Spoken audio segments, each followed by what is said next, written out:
I met Mark at a coffee shop 5 years ago. He was sitting at the table next to mine. He was reading a book I loved. I told him it was my favorite. He looked up and smiled. We talked for 3 hours. He asked for my number. I gave it to him. That was the beginning. Mark was kind and gentle and thoughtful. He remembered the small things. He brought me soup when I was sick. He sent me flowers for no reason. He told me I was beautiful when I was in sweatpants with no makeup. I fell in love with him quickly. Completely, without reservation. His family was different. They were wealthy, old money. The kind of wealthy that does not talk about money because they have always had it. They lived in a big house with a gate and a gardener and a housekeeper. They drove expensive cars and took expensive vacations and wore expensive clothes. They valued appearances above everything else. I was not what they expected. My father was a mechanic. My mother was a cashier. I went to community college. I worked as a receptionist. I was not poor, but I was not them, and they never let me forget it. Ma'am, the first time I met his mother, she looked at my shoes. She said, "Those are interesting." She did not mean it as a compliment. She meant they were cheap. She meant I was cheap. I smiled and said thank you. The first time I met his father, he asked what my father did for a living. I told him he was a mechanic. He said, "Oh," and changed the subject. He did not ask anything else about my family. He was not interested. Mark saw all of this. He apologized for them. He said they were old-fashioned. He said they would come around. He said he loved me, and that was all that mattered. I believed him. I wanted to believe him. Mark proposed on the beach at sunset. He got down on one knee. He cried. I cried. It was perfect. Then we told his parents. His mother did not smile. She said, "Are you sure about this?" Mark said yes. She said okay and walked away. The wedding planning was a nightmare. His mother wanted to control everything. The venue, the flowers, the guest list, the menu. She wanted a big wedding with important people. She wanted to show off. She wanted to prove that her son was marrying someone acceptable.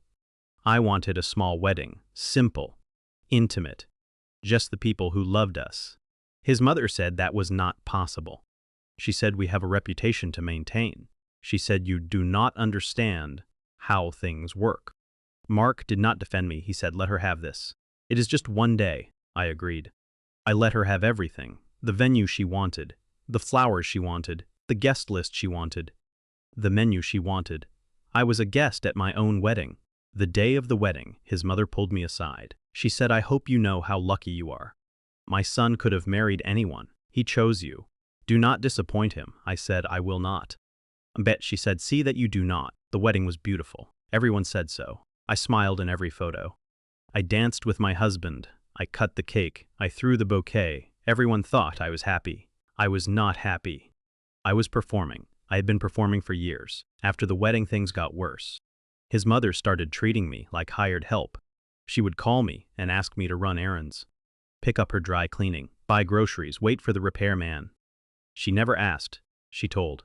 She never thanked me. She expected. I told myself it was fine. She was family. She was older. She needed help. I was being a good daughter-in-law. Mark did not see anything wrong. He said that is just how she is. He said do not take it personally. He said she loves you in her own way. I wanted to believe him. I wanted to believe that underneath the criticism and the control and the endless demands there was love.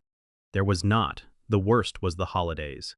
Every Thanksgiving and Christmas we went to his parents' house. I was expected to cook and clean and serve. I spent hours in the kitchen while his mother sat in the living room with her guests. I washed dishes while everyone else opened presents. I served dessert while everyone else ate. One Christmas I asked Mark to help me in the kitchen. He said he did not know how. He said his mother would not want him to miss the party. I said, "I am missing the party." He said that is different. I asked why. He did not answer. That was the first time I thought about leaving. Not leaving Mark, leaving the family. I loved my husband, but I was starting to hate his parents. And I was starting to resent him for not protecting me. The dinner was on a Saturday. His parents had invited us over to celebrate his father's promotion. I spent the morning cooking a dish his mother requested. Something complicated. Something I had never made before. I wanted to impress her. I wanted her to finally see me. We arrived at 6. His mother did not compliment the dish. She did not thank me for making it. She put it on the table and said, "I hope it tastes better than it looks." I smiled. I said I hope so too. Dinner was awkward. His parents talked about people I did not know, places I had never been, things I could not afford. Mark joined the conversation. I sat in silence. No one asked me anything. No one looked at me. I was invisible. After dinner, his mother handed me a list, handwritten, a piece of notebook paper. She said, "Since you are not working right now, you can help us clean the garage this weekend." I have been meaning to get to it, but I have been so busy. I looked at the list. Organize shelves. Sweep floor. Take boxes to donation center. Throw away old paint cans. The list went on. It was a full day of work. Hard work, dirty work, work she would never do herself.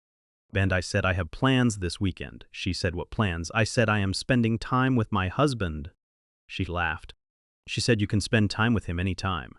The garage has been on my list for months." I looked at Mark. He was looking at his plate. He did not say anything. He never said anything.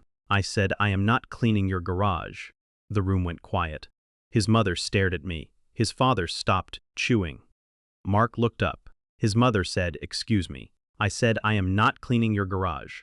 I am not your servant.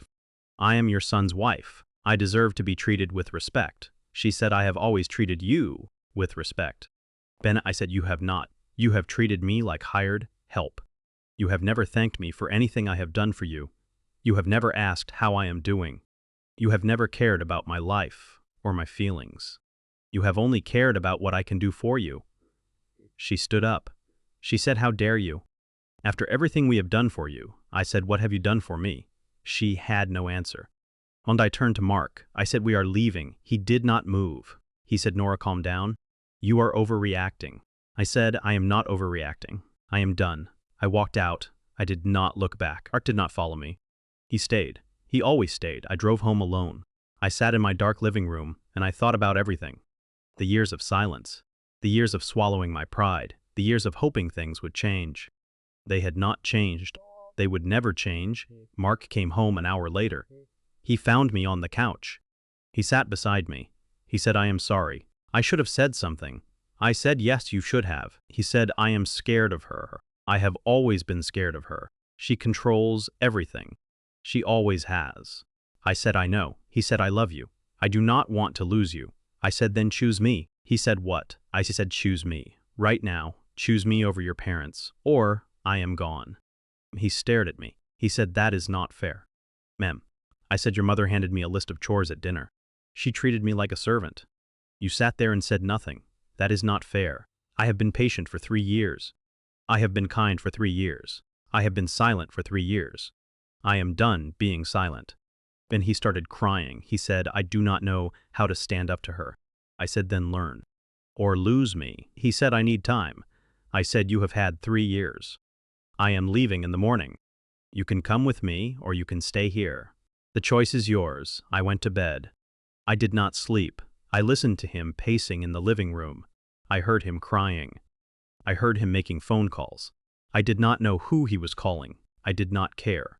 I had made my decision. I woke up at 6. I packed a bag. I wrote a note. I said, "I love you, but I cannot live like this anymore. If you want me, come find me." Hence I walked to the door. Mark was standing in the hallway. He had a bag too. He said, "I am coming with you." I said, "Are you sure?" He said, "I should have done this years ago.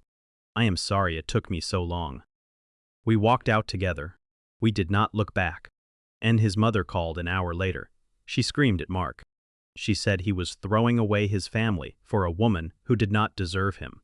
She said he would regret this.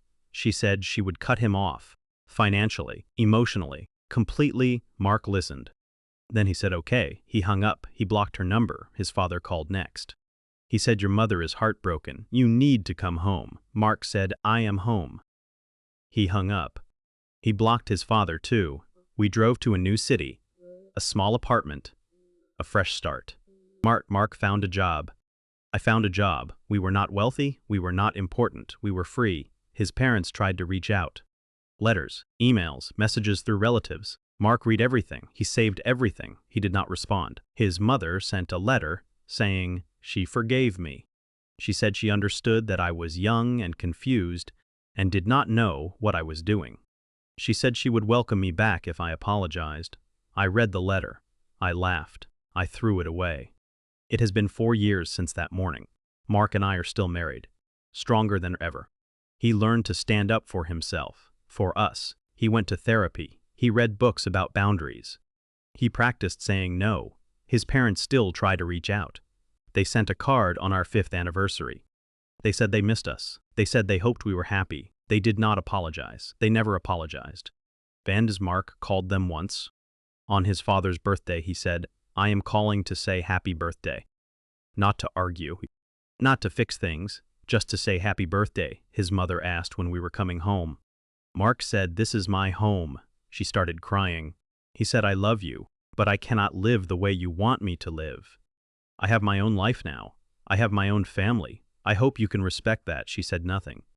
He said goodbye. He hung up. He has not called again. We have a child now, a daughter. She is 2 years old. She has never met her grandparents. Mark says he will tell her about them when she is older. He will tell her the truth, that they loved him, but they did not know how to love well, that they made choices that hurt him, that he chose to protect himself and his family. I support him. Whatever he decides, he is my partner. My husband, my family, his parents lost a son, not because I took him, because they pushed him away. Because they treated me like a servant and expected him to be silent. Because they thought love meant control. And they were wrong. If you are going through something similar, here is my advice. You do not have to earn respect. You do not have to prove your worth. You do not have to accept being treated like you are less than. Walk away. Not from your partner, from the people who make you feel small, from the family that does not see you, from the expectations that crush you. If your partner loves you, they will follow. If they do not, they were never yours to begin with. My in-laws treated me like a servant. I walked away with their son, not because I manipulated him, not because I turned him against them, because I showed him what love looks like. Respect, kindness, choosing each other every day. He chose me. He chose himself. He chose freedom, and we have never been happier. If you enjoyed this story, subscribe for more tales of boundaries and courage and learning to stand up for yourself. Click the bell for notifications, and remember, you are not a servant, you are not less than. You are worthy of love and respect. Do not settle for anything less.